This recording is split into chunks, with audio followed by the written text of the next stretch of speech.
Assalamualaikum warahmatullahi. Bismillahirrahmanirrahim. Alhamdulillahi rabbil alamin. Nahmaduhu wa nasta'inuhu wa nastaghfiruh. Wa na'udzu billahi min shururi anfusina wa min sayyiati a'malina. Man yahdihillahu fala mudilla lahu wa man yudlilhu fala hadiya lahu.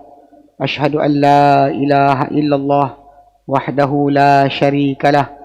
وأشهد أن محمدا عبده ورسوله اللهم صل على محمد وعلى آل محمد كما صليت على إبراهيم وعلى آل إبراهيم وبارك على محمد وعلى آل محمد كما باركت على إبراهيم وعلى آل إبراهيم في العالمين إنك حميد مجيد رب اشرح لي صدري ويسر لي أمري wahlul 'uqdatam min lisani yafqahu qawli, amma ba'. All praise be to Allah. We praise Him. We ask for His help. We ask for His forgiveness. We seek refuge with Allah from the wickedness of ourselves and from the badness of our deeds.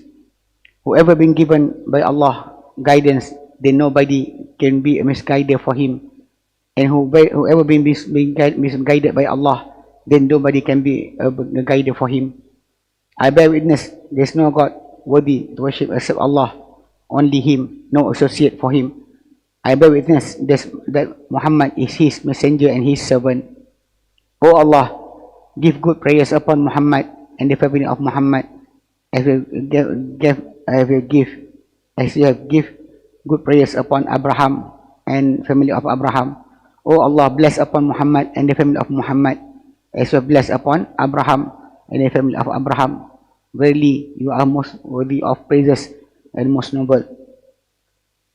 Today, inshallah, we will continue with our topic, honoring knowledge.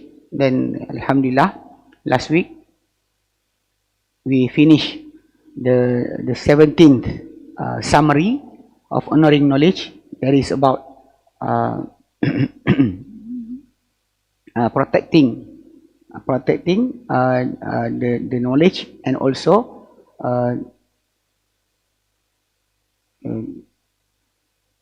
zawd an hiyadihi, and also to actually care for its place of source of the knowledge, where a person that is learning the knowledge must have few attributes or few ways on honoring knowledge, such as answering to those who belittling the knowledge, or avoiding to continue in a question that is actually will not give any benefit in the knowledge. Even some of it avoiding to talk with certain people that is actually not respecting the knowledge. So inshallah today we will continue with the 18th summary. That is at-tahaffudu al-ma'kidu al-thamina ashara. The 18th summary. 18th summary. At-tahaffudu fil mas'alatil alimi. To take care or be careful in questioning the scholars. When you ask scholars about question, you must take care about what you want to ask, or the way you ask the question, because it is part of honoring the knowledge. He said here, firar min masail shaghabi wa hifzan li haybatil alimi. To avoid or avoiding from disturbing question. Because some questions actually not really question, and also to preserve the dignity or the distinguish of the scholar. فإن من السؤال ما يراد به التشغيب وإيقاظ الفتنة وإشاعة السوء. Because from among the questions being asked, some of it meant by the question is for disturbance only, just for to disturb, or to arise fitnah, means that to make people start to go into each other just because of the question, and also to spread the badness. That is what from among question is not really a question, because some of the question come just to make sure that either they want to test the teacher or the scholar, or some of it is actually they know the question but they just want people to be fighting about something just because of the question. So waman anasa minhul ulama'u hadhihi al-masaila laqiya minhum ma la yu'jibu. Whoever the scholars saw from him, whoever the scholar saw from him, hadhihi al-masaila, this type of question, laqiya minhum ma la yu'jibuhu, he will meet from the scholars what he doesn't like. And sometimes the answer or the way of the scholar treat them, he will not like it. But the scholar themselves doing that is actually to teach them the manners, not because the scholars being feel mad or angry towards them, just like that, but actually to teach the student or to teach whoever question ask the question not to be like that anymore. So he will be careful when he want to ask question. He will not ask question just to for the sake of question, for the sake of argument. It's not supposed to be like that, because like I said, some of the question being asked is not to practice, to be practiced, or to be done. Because in Islam, when you ask a question, you learn knowledge. The knowledge you learn because you want to do it, to practice whatever you learn, not just for the sake of question. And this is so wrong, because in Islam it's not about the theory. Because in Islam, the question that you ask, the knowledge that you learn, will become the practical of your life. Because all of it is actually iman, is a belief. Because in Islam, iman or belief is whatever inside your heart, you believe in your heart, you utter with your mouth, and you do it in your body. Whatever you believe in your heart, you utter it with your mouth and you do it with your body. That is iman, that is the belief. That's why a believer in the Quran, or those who actually call mu'min in the Quran, they always has the same attributes. They alladina amanu wa amilus salihat. They are those who actually believe and doing the good deeds, doing the deeds, not only believe and doesn't do anything. Because in Islam, the belief itself, the faith itself, is not only just whatever inside your heart. It must be practiced in your life, in your saying, in your doing. Whatever you believe must reflect into it. That's the thing. So whoever being seen by the scholars saw from them this type of question. The question is actually not for practicing. It is actually the question for the sake of argument, for the sake of argument. Like today in the morning class today, I have a class of Tarikh Tashri' Islami, the history of Islamic legislative or Sharia, how it come to this form from the time of the Prophet until now. So among things that we talk about is about the ruling of the four Imam, Shafi'i, Hanafi, Abu Hanifa, Nu'man, Malik bin Anas, Muhammad Idris al-Shafi'i, Ahmad bin Hanbal. Four of them is what still remain from the school of fiqh. That is actually being practiced right now, until now, being practiced all over the world. So that is an idea. If they, the four Imam, accepting one ruling, so nobody should reject or do the opposite what they rule, even though we know that they are not the first one, because before them there are many scholars from the Sahabah, the companion of Prophet ﷺ, and from among the Tabi'in, whoever learned from the Prophet, companion of Prophet, they actually should be at the first level of scholars. Then this 4 Imam come after them. The 4 Imam. So if you look at that, so some we say some of our Muslim brothers and sisters, they have the understanding that nobody should go against the 4 Imam. You know, even though if the hadith is there, you should follow that Imam, don't follow the hadith. But this type of understanding in our nation right now, in Malaysia, as an example, when they reject the idea from Ibn Taymiyyah rahimahullah, because Ibn Taymiyyah rahimahullah, he is actually one of the first from 100 years before that start the idea of whatever you should follow is the Quran and Sunnah, not the Imams. So he talked about when a person, a man, if he divorced his wife, 3 divorce in one saying. The original inside in the hadith is actually 3 will consider 1, 10 will consider 1. You will not consider all of it. Only when the time of Umar ibn Khattab radhiyallahu anhu, the second caliph after the Prophet ﷺ, he is the first one that implement whatever being said by that person, because they are playing around with the saying of divorce, the command of divorce. So he said whatever they said, we will make it happen. So from that point, all the 4 Imam is following that. So Ibn Taymiyyah is the one that raised up the understanding that actually before the 4 Imam and before Umar ibn Khattab, being understood that 3 will be 1 only, not 3, 1.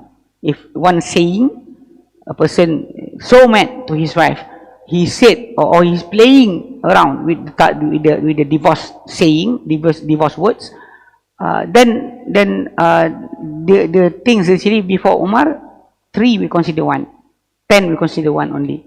But when the time of Umar implement that. So when Ibn Taymiyyah go against that rulings for 3 he said 1, even though there is a hadith there, people are actually saying that he is actually going against ijma', the whatever being agreed upon by all the scholars.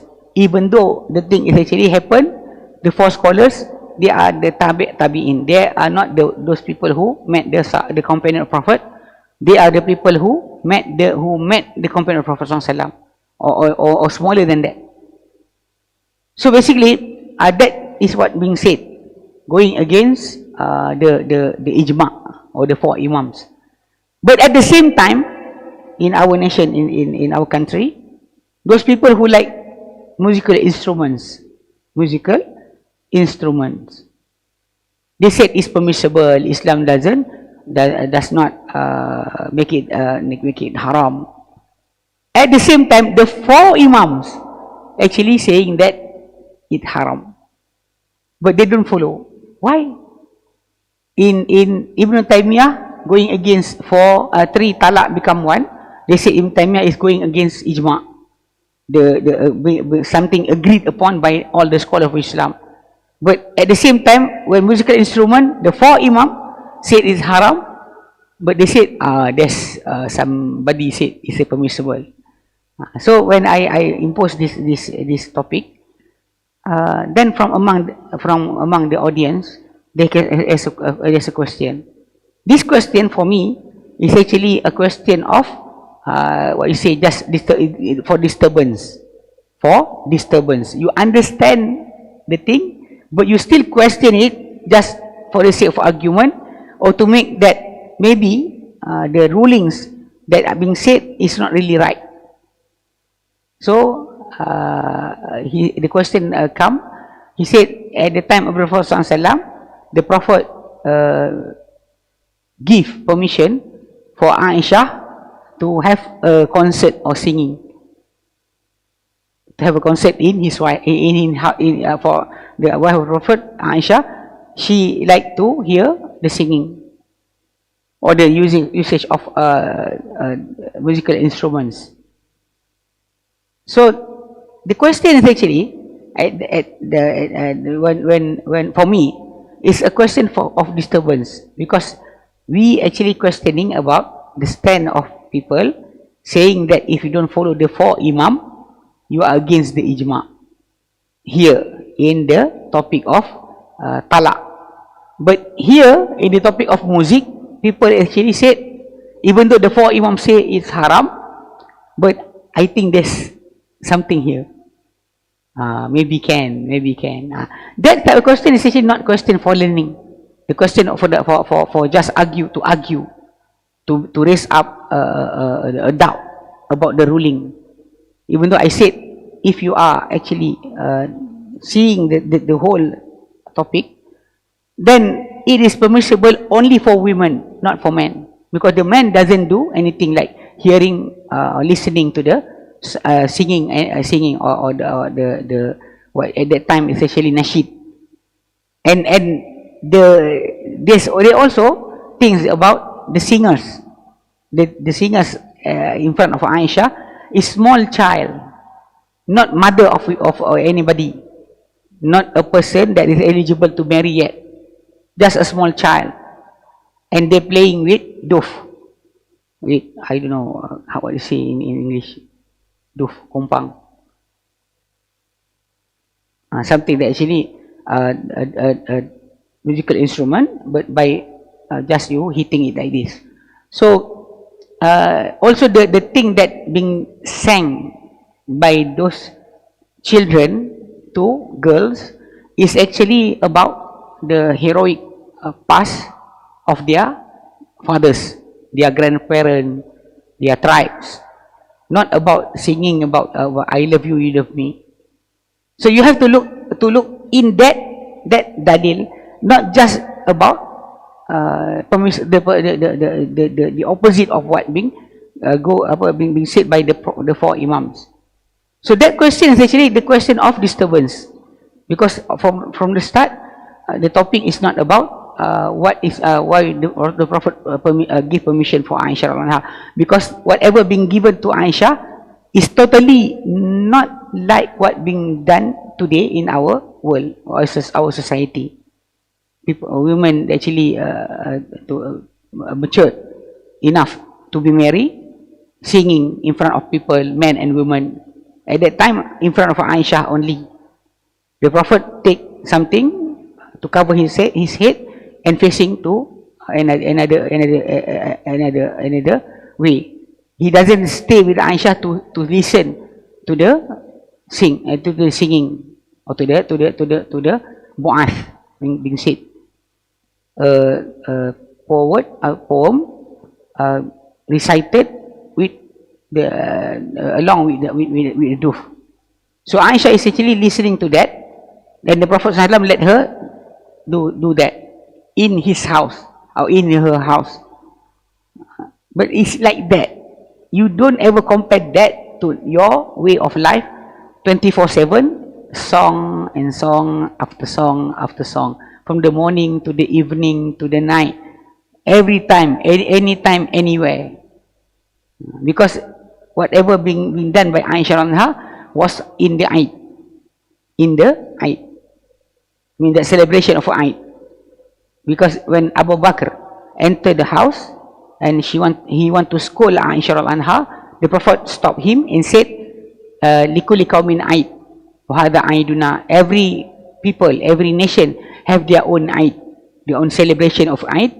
This is our Eid. This is our Eid. This is our celebration. So because of the celebration, then Aisha anha listening to that, girls singing to her. Not every time, anytime. Entering the house, there's music there.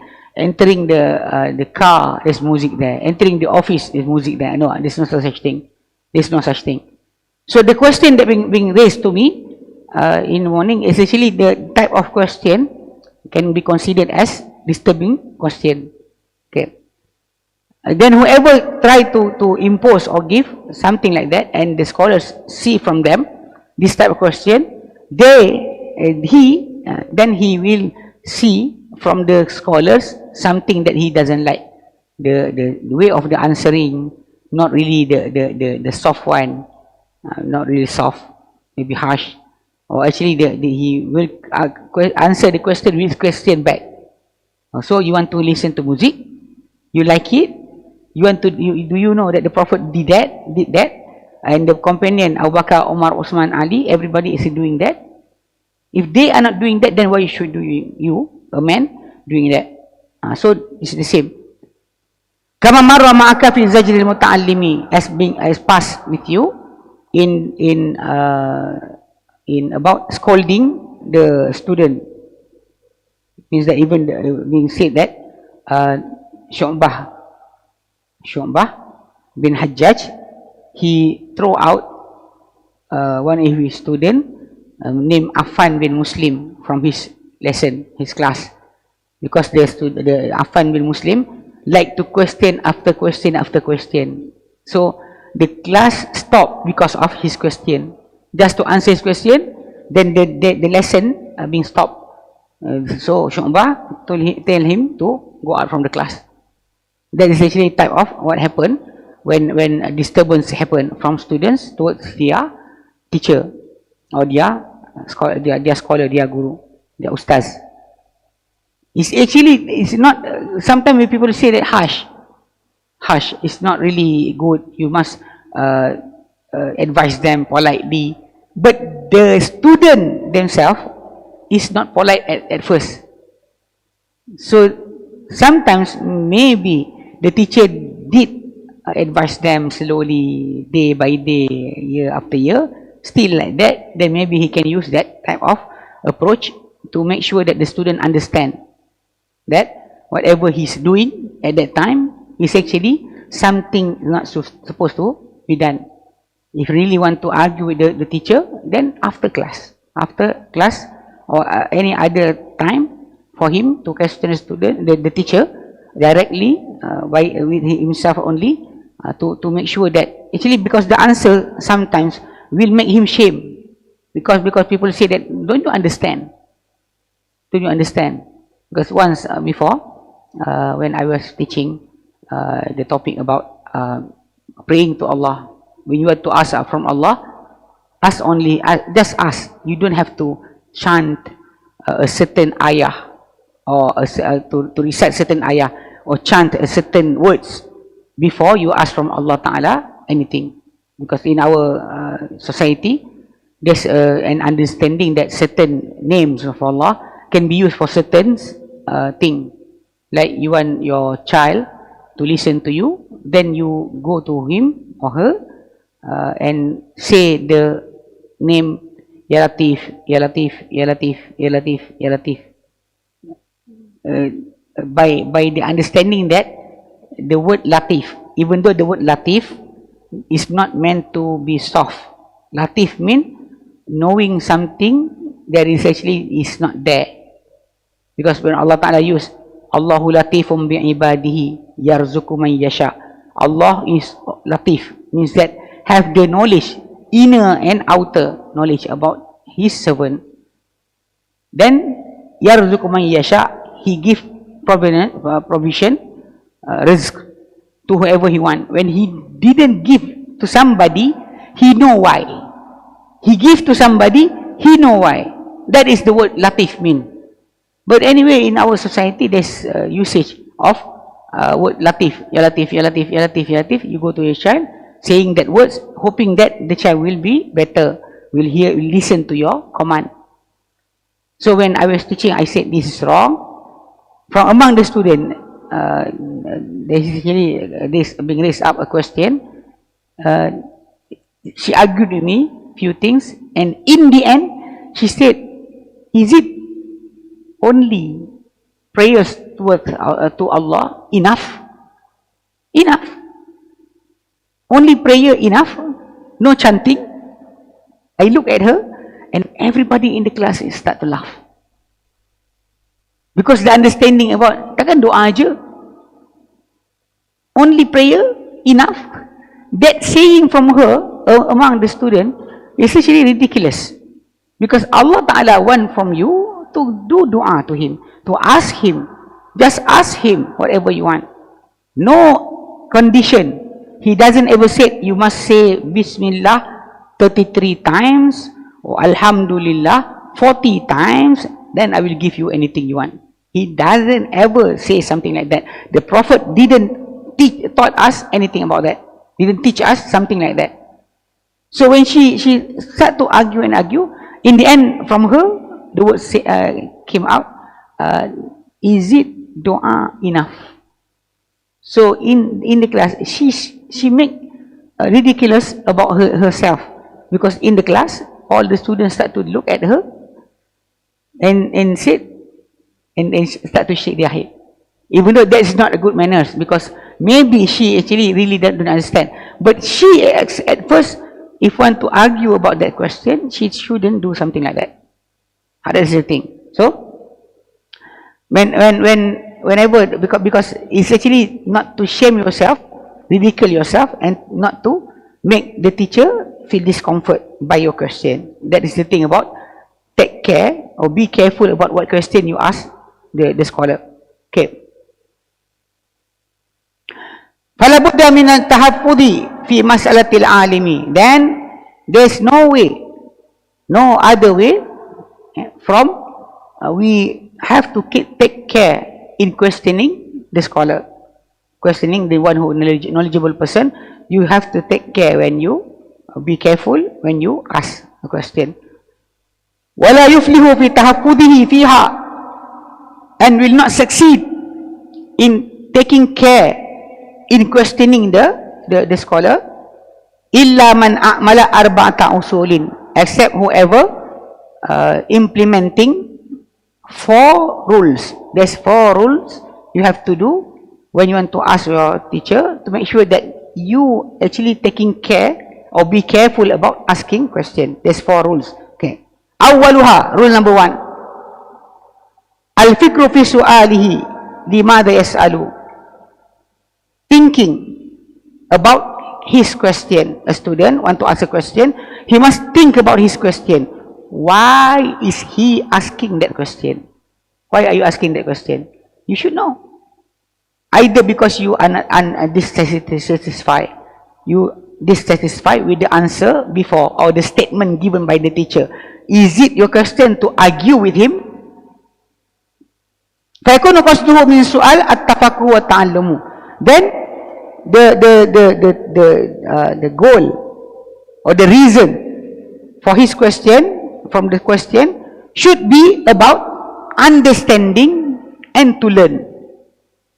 Understanding and learning.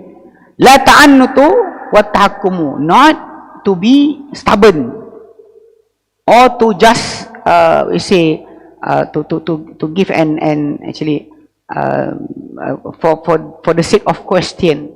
Not to question back. Not to question back, to make an argument only. No. Not to be stubborn. You know the answer, the words, you don't like it, keep it with you until after class. Find any time that you have to go to the teacher, to go to the scholar, ask him directly without anybody listening, because maybe the answer will make you ridiculous, will make you whatever you think ridiculous, something you should not think about or try to impose about. That's the thing.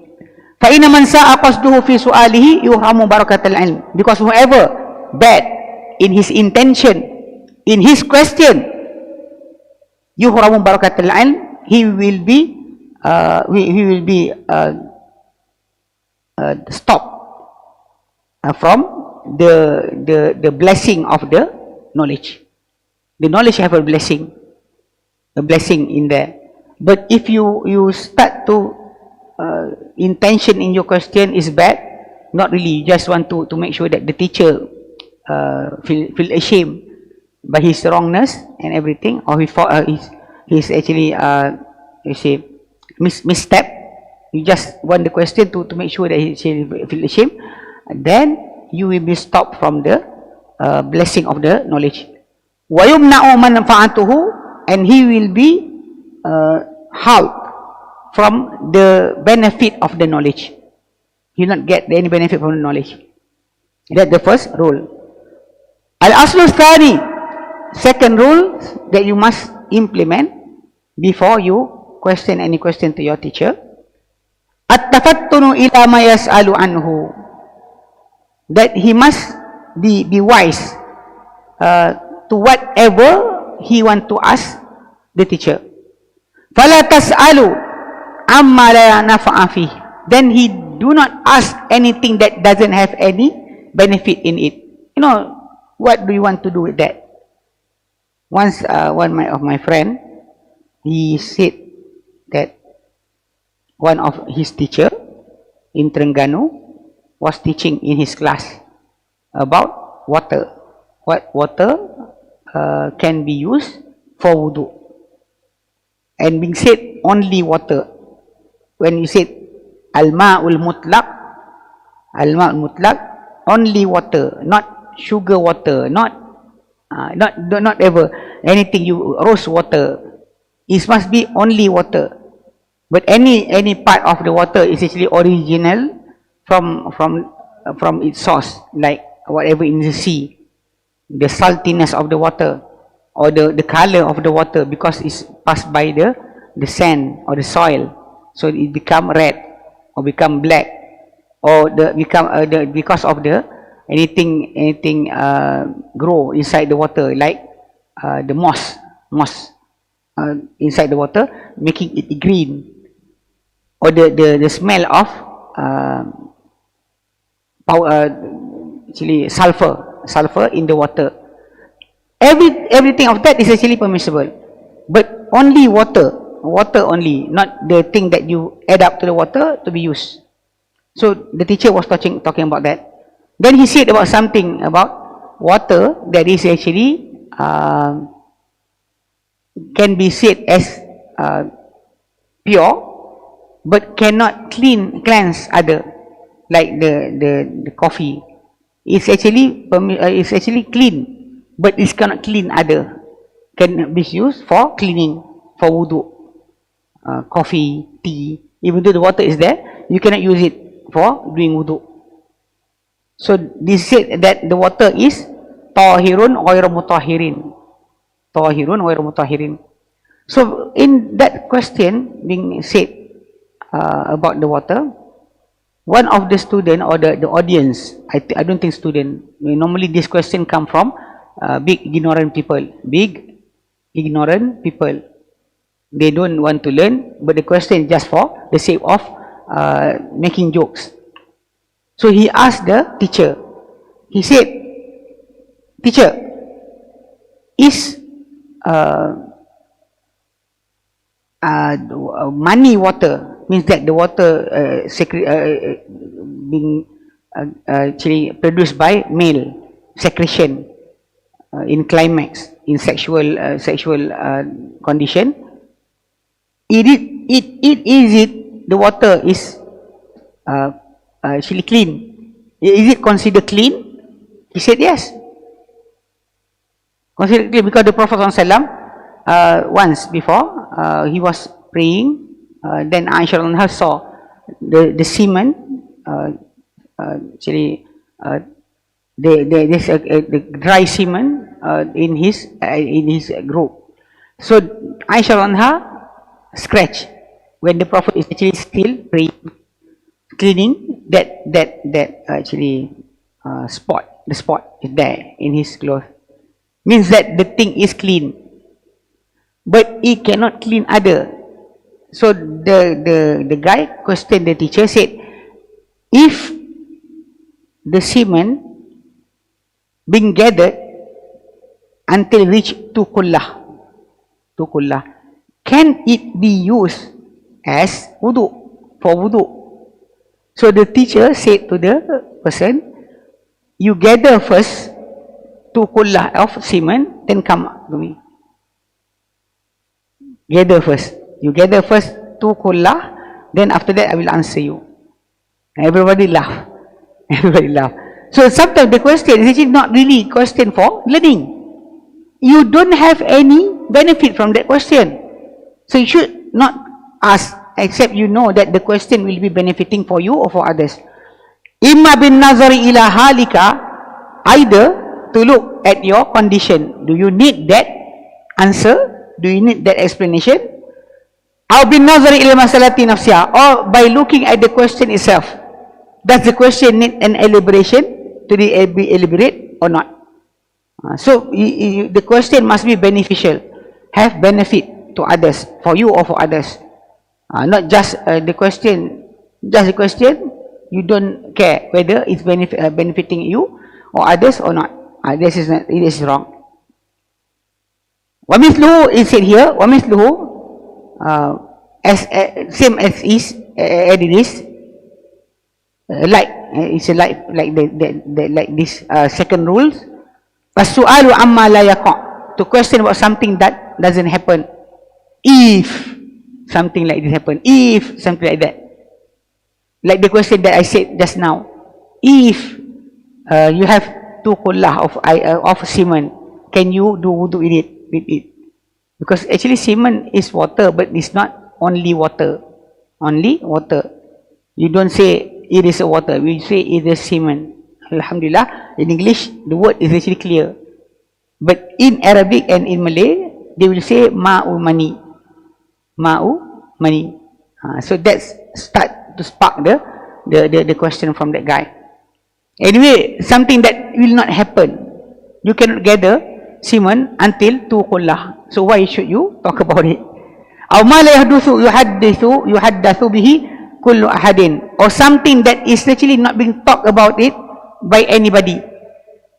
Nobody is saying about that. You start the question. Why? Why should you do something like that? Wa inna ma yakhusu bihi qaumun duna qaumin, but it's actually just can happen to few group, not everybody. Not everybody. So you don't say something, you don't ask something about that. Ask something that actually will be concern for all people, not for a person. For a person. Al-aslu thalithu, third rule, the rule number 3. Al-intibau ila salahiyati hali syekh lil ijabati an su'alihi. To make yourself be aware to the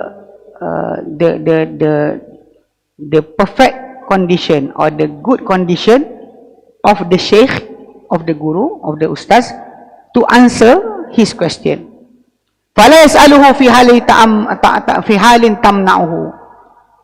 Then he doesn't ask a question in the time that will make the teacher or the guru cannot answer properly. Kakaunihi mahmuma, like the teacher is actually in sorrow or in worrying about something, worry about and something happened to his family. You come and, oh teacher, I want to ask you a question. It's not the time. A person is actually in sense of or sadness or in sense of worry. You don't go to them, even in condition of the judges in court. In Islam, when the judges is not in good condition, he should not be the judge, because we are afraid that his judgment will not be right. A condition that is not supposed to happen, because he will make a rulings maybe too extreme to let go, or too extreme to punish. That is why being said about this, when people ask why in Islam, for the whole history of Islam, no women being made as judge. Why? Because the women, we know, they have the period time, 7 days in a month, when she actually in menstrual period, she cannot think carefully, correctly. If she sad, she will be sad intensely. If she is happy intensely. That is not the time for her to become a judge. So she must be taken off from doing any rules, any ruling, because it will not be fair to those who being judged by her at that time. Allahu Alam. That's why in Islam, the woman will be avoid from becoming judges, because the time, the effort and the struggle, the talking that she must do, that will make a problem in rulings. Allahu Alam. So when you ask question from your teacher also, you have to look about that, whether he is in good condition to answer or not. So the student will not ask the teacher in condition that will stop him from answering correctly.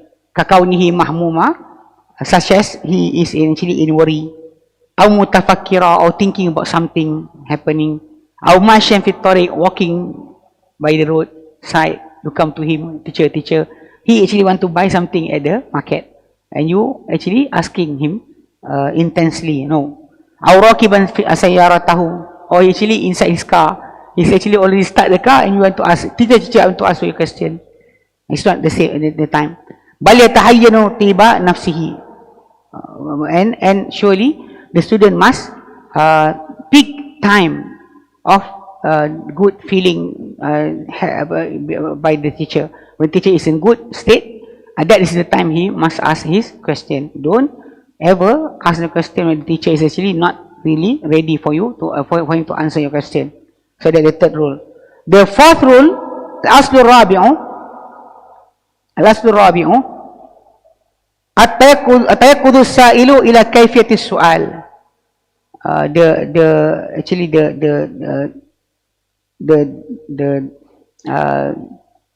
They say not careful means that he must be aware, the awareness of the questioner to how he is actually questioning, how did he put his question, bi kharajihi fi suratin hasanatin muta'addibatin.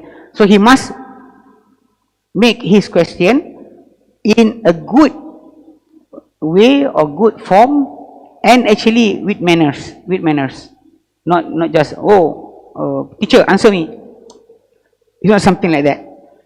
فَيُقَدِّمُ الدُّعَاء لِلشَّيْخِ. So he must normally do a good dua, a good prayer for the sheikh. He said, may Allah protect you, oh sheikh, may Allah Ta'ala protect you, may Allah Ta'ala make you benefiting for, make you benefit for the ummah. Do a good question to the sheikh. وَيُبَجِّلُهُ فِي خِطَابِهِ, and he must respect him in his saying towards the teacher. وَلَا تَكُونُ مُخَاطَبَتُهُ لَهُ كَمُخَاطَبَتِ أَهْلَ السُّوقِ. Then don't he use the way of saying to the teacher like the way of saying to those who in the market. When he said in the market, because normally in the market of Arabs, the shouting and the voice is so loud, and they say, oh, what do you want? Oh, what to do? That type of way of talking should not be done in questioning your teacher. Wa akhlaqal awam, and also mixing with common people. You must careful in whatever you say. Don't say or talk to your teacher in questioning him the way you talk to other of your friend or people inside the market, because the market is like that. So when talking to your teacher, it's not talking like you're talking to your friend in the market. Or the same, you should care when you talk to your parent. Your parent also, you cannot talk like talking with the people inside the market. It's the same that you talk to your teacher, the same way you talk to your parent. Only these days, after the the popularity of certain TV shows like The Simpsons, Bart Simpson called his father Homer. Homer. That is actually so rude. This type of learning or teaching or talking is not supposed to be taught. Is even in Malay cartoon this day, also I can see certain things like that. When small children, he have a sister, I don't know, Sophia and Iman, I think. So the boy is actually the younger brother, calling his sister, bigger sister, by name only. This is not correct. It's not right for a younger person to call an older person by name only. But now, because of the westernization happen in our society, things like this actually not being thoroughly being concerned about. You know, one day your son will call you Adli if they are being exposed to that way of talking. So no more calling your elder friend or your elder partner to say abang or kakak or everything. This is so wrong. Okay? Because when the Prophet ﷺ said, "Laisa minna," it's not from from my people. Man lam yuwaqir kabirana, whoever doesn't respect our elders, our older people, walam yarham saghirana, and at the same time doesn't have mercy upon our youngsters. The elder must have the mercy upon the youngsters, because they know that those youngsters, young people, doesn't have experience, so they do misstep in their way. So they have a mercy. But the youngsters also must have respect to the elders. At my time, when we were small, we always calling anybody who's older than us abang. Never ever I call anybody who is older than me just his name. Never ever until now. But I can see from the youngsters in these days, after 80s, 90s, the born after 1990, they have that type of saying, calling somebody who is older than him just name. Maybe you can add brother. It's actually, even though brother, younger or younger or older, doesn't have any significant. Brother Imran, brother Imtiaz, brother. You just say brother. It's actually quite, we can say, acceptable. Then then better than you calling him, just call Imran. It's not from Islam, not from Islam's manner. Anyway, Alhamdulillah, we finish our text. So we have two more summary. Then we will start to go into new topic, inshallah. Maybe next year, because we still have 3 weeks for this month. So we finish. So next year, inshallah, we'll start for new class. Anyway, we'll look into the question and answer if there's any question. Alhamdulillah, there's no question. Barakallahu fikum. Wallahu a'lam. Wa sallallahu ala Muhammadin wa sallam. Alhamdulillahi rabbil alamin. Subhanallah anta astaghfiruka wa atubu ilaik. Assalamualaikum warahmatullahi wabarakatuh.